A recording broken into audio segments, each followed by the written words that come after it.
बड़ी खबर दिल्ली से। सोनम रघुवंशी की जमानत रद्द। सुप्रीम कोर्ट ने जमानत को रद्द कर दिया है।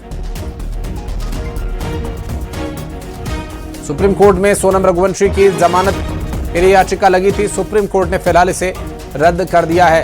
राजा रघुवंशी, सोनम रघुवंशी के पति की हत्या का आरोप है सोनम पर, और ऐसे में जमानत के लिए भटक रही सोनम को अब जमानत नहीं मिलेगी। सुप्रीम कोर्ट में जमानत याचिका रद्द कर दी गई है सोनम रघुवंशी की।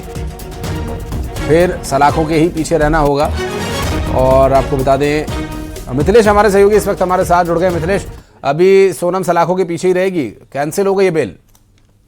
बिल्कुल बिल्कुल, और ये बड़ी जानकारी सामने आ रही है। ये बड़ी खबर सोनम राजा रघुवंशी हनीमून मर्डर केस से जुड़ी हुई सामने आ रही। हालांकि देखिए, परिवार के लोग पिछले कई दिनों से न्याय की उम्मीद लगाकर बैठे थे।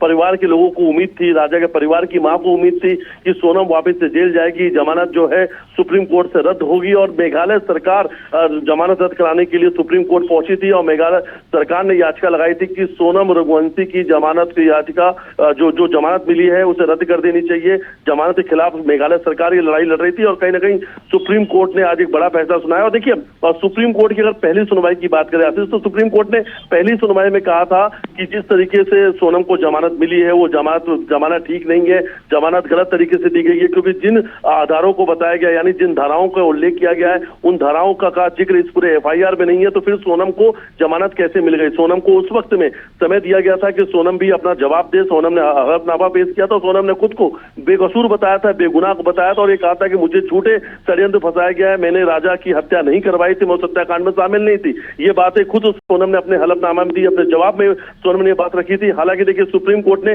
जो पिछली सुनवाई हुई थी, जिसमें सुप्रीम कोर्ट ने कहा था कि पूरा फैसला जो है अब अगली सुनवाई होगी, यानी आज के दिन होगी, लेकिन सुप्रीम कोर्ट ने कहा था कि सोनम खुद सरेंडर कर दे, वरना मेरिट के आधार पर सुप्रीम कोर्ट अपना फैसला सुनाएगी। और देखिए, मेघालय सरकार की तरफ से जो सॉलिसिटर जनरल तुषार मेहता ने बात रखी थी और सरकार की तरफ से पक्ष रखा था कि सोनम रघुवंशी को जो जमानत दी गई है उसका जो आधार था वो पूरी तरीके से गलत है। सोनम को, रघुवंशी को जब गिरफ्तार किया गया था तो उसे हत्याकांड की वजह से गिरफ्तार किया गया, ये जानकारी दी गई थी। क्योंकि सोनम लगातार उस वक्त फरार चल रही थी, तो सोनम को ये पता था कि उसकी गिरफ्तारी क्यों हुई है, किस केस में उसे गिरफ्तार किया जा रहा है। दूसरी तरफ जिन आधार बताया गया था, जिन धाराओं को लेकर उन्होंने कहा था उसमें त्रुटि हुई थी, टाइपिंग त्रुटि थी, मानवीय त्रुटि थी, जिसके आधार पर सोनम को जमानत दे दी गई और उस बात को सुप्रीम कोर्ट ने भी माना। तो फिलहाल सोनम और राजा केस से जुड़ी ये बड़ी खबर है और सोनम को लेकर लगातार बात चल रही थी कि जो जमानत हो चुकी है और सोनम को वापस से जेल जाना होगा। लगातार परिवार न्याय जाहिर है, और इसके लिए अब निश्चित रूप से परिवार को एक जरूर